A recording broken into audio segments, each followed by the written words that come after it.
Hi, it's Khandie. You're joining me here on my YouTube channel. Please like and subscribe already. But anyway, forget that bit. This is me talking very real about the stuff that I think is a little bit of a waste of time, a little bit of smoke and mirrors in photography and stuff that might get your head. Now, I've obviously done other videos on how to do your business, but this is me being very real. I've even brought along some friends.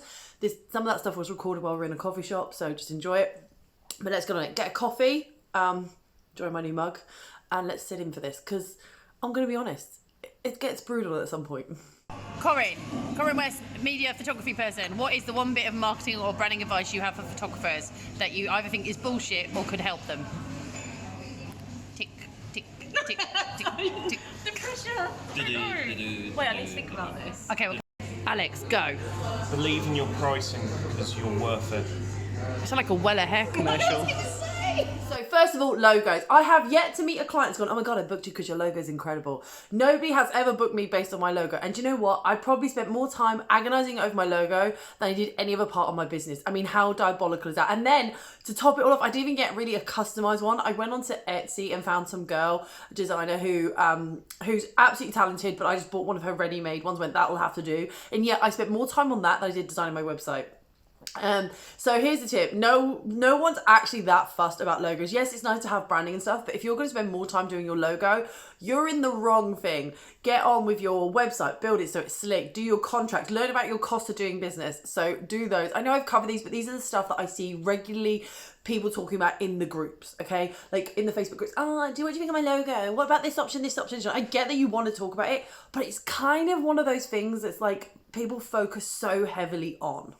Don't think every photographer is your competition. You can actually make friends and actually learn and develop relationships. Me and him.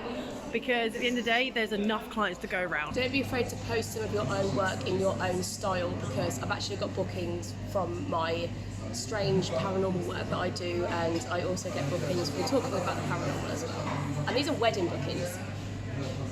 Okay, this is going to be controversial and probably get me in a lot of trouble, but there are so many courses out there, people telling you how to book all these clients because they've made such a successful business. But actually, when you look at it, their successful business is based on them selling you marketing courses. It kind of feels a little bit MLM, a little bit pyramid scheme, some of them. I have attended a few and they pretty much follow the same basics. And what I've actually learned is going and investing in some business courses that aren't photography is going to be your best bet. 100%. I went off and did one that the council did here that they did for free. And then I did loads on the HMRC. I've also done some that I've done through Google. I've done multiple ones and I found those entirely beneficial. And do you know what the best bit is?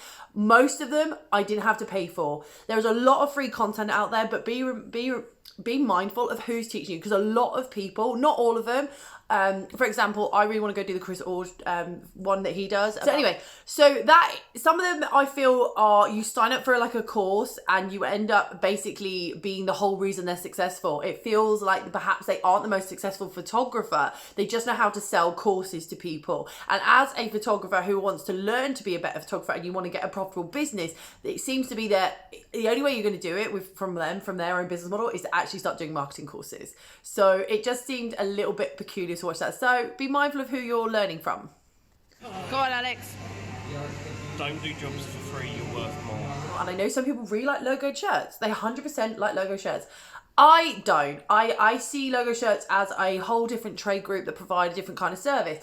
So, for example, you would expect people in logo shop, perhaps it's your builder, your plumber, someone who works at a supermarket, all of those, because that's a type of identifier for them, because they work in a bigger company or they have their own and they have it on their back, and it's so much easier. But as a photographer, to show up and be, I think, in a highly logo thing doesn't fit with the type of photography you do. Now, if you did event photography, it would make sense that you might need to have one that says photographer on the back and a logo. But when you're shooting weddings or when you're shooting portraits, I don't think, in my experience, it works well.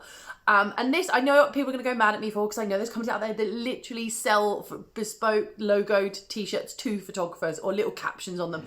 We're back with Corinne West of photography and paranormal activity fame. I don't know, I'm just going to keep adding new titles. Do not shove your business cards in other people's albums at wedding venues. It's not very cool. Someone did that to me this week. Watermarking your work doesn't mean that you'll get work. It could also restrict the work that you get. Watermarking it? I think watermarking is really dated, to be honest, because people think that means it's copyrighted. No, it's photographs. Publishers won't publish you if you watermark your work because they can't. But steal also, it. just on that high, hang on, I'm turning this around. On a side note to do with watermarking, it doesn't mean people are not going to steal your work, it just means they're going to crop it out. But secondly, I don't know any big photographers that leave their massive watermark all over stuff. And thirdly, it's always some naff font. I mean, I've done it in the past, there's always some naff font you use, right? And then fourthly, to be honest, this illusion that if it's watermarked, then it's copyright. No, it's copyright from the moment you click that shutter button. Get to know the facts. Don't buy followers. On any platform. Yes, on any platform. It makes you look very stupid. Everybody knows there are things out there that can prove to people that you've brought them followers, and you'll get a lot of spam, and yeah, it's just not good. I know Corin touched on this, and it's about buying likes and shares and follows and all of this sort of stuff. There are quite a few people that will share your work for you in return that you share theirs. Now, I know that we have Instagram accounts that do this, and my thing is be mindful of who shares it. Yes, they can share it, but if they start charging you for certain things, I think you need to look into them a little bit further. I think that there is also people who, you know, you'll get little things like join our like ladder or join our little pod and share all this. I don't think they work. I don't think they work, because these are people who aren't willing to buy from you. That's why they've asked for you to do this. They just want you to share theirs, and their main goal is to boost theirs, not yours.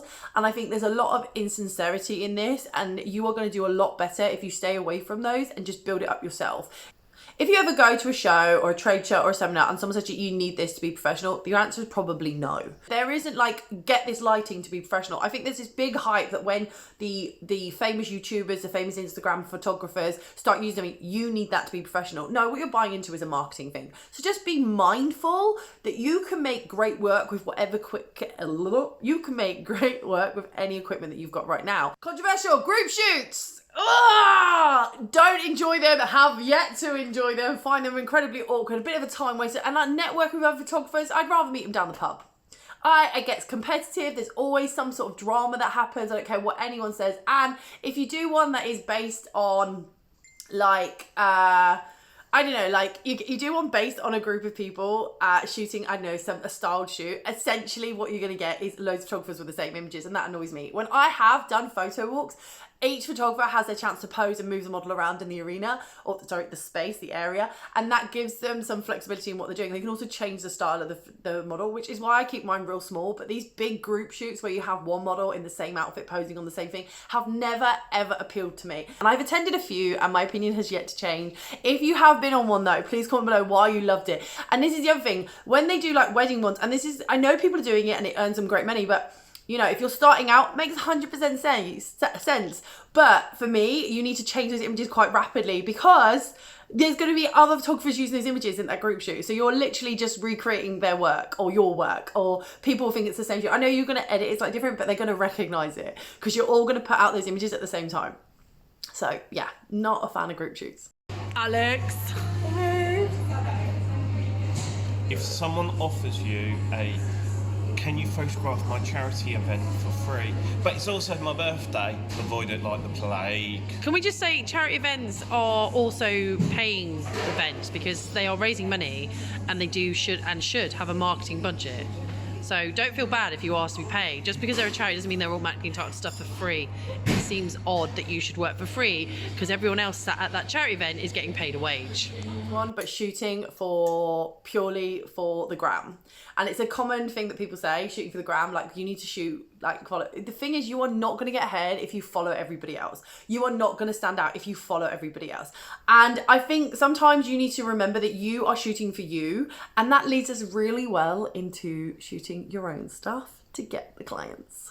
Okay, so I hope you like, subscribe, hit that bell button. Thank you for sticking around, and if there's any more, let me know. And if I've offended anybody, that was not my intention. These are based on my opinions, and you're an adult, so you understand that, okay? But comment below any others you want to add to it, or any anecdotal information you might have about stuff that you've experienced, because that'd be cool.